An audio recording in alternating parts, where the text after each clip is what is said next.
Essayons de faire rapidement la lumière dans cette nébuleuse obscure qu'est l'occultisme. Il existe une graduation dans les pratiques occultes. Le danger n'est pas de même nature selon les pratiques et la nature des actes réalisés.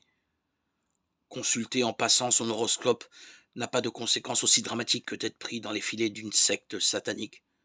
De même, pour les séances de spiritisme, la voyance et la divination, les guérisseurs magnétiseurs et radiesthésistes, la magie, la sorcellerie, l'envoûtement. Mais dans tous les cas, il est risqué de s'aventurer sur ce terrain. Le paranormal est constitué d'une nébuleuse extrêmement vaste.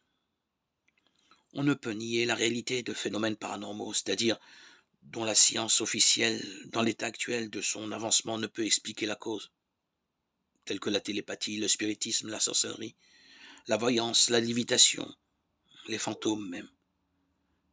Par contre, il est bien recommandé en tant que disciple de Christ d'avoir un grand discernement, souvent difficile à opérer sur ces sujets qui ne peuvent pas tous être traités de la même manière.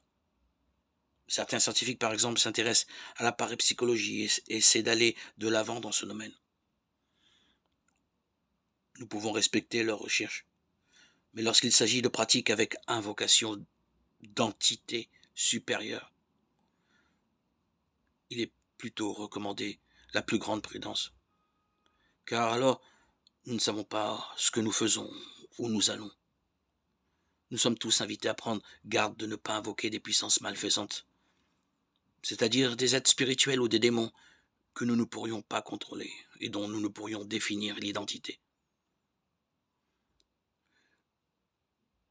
Nous ne pouvons en aucun cas évoquer des esprits, faire du spiritisme, dialoguer avec les morts, prononcer des mantras sans fin. Nous ne devons pas tomber dans ces situations dangereuses et il faut en sortir. Pour cela, il est important de discerner, de différencier ce qui relève tout simplement de l'escroquerie pure, activité qui s'avère fort rentable. Ce qui relève de l'observation de la nature et de certains de ces phénomènes parfois inexpliqués, ce qui relève de l'intelligence des praticiens, notamment de certains voyants. Enfin, ce qui relève du contact avec des esprits mauvais. Il ne faut jamais hésiter à demander un discernement si on a un doute sur la nature et la gravité des actes commis.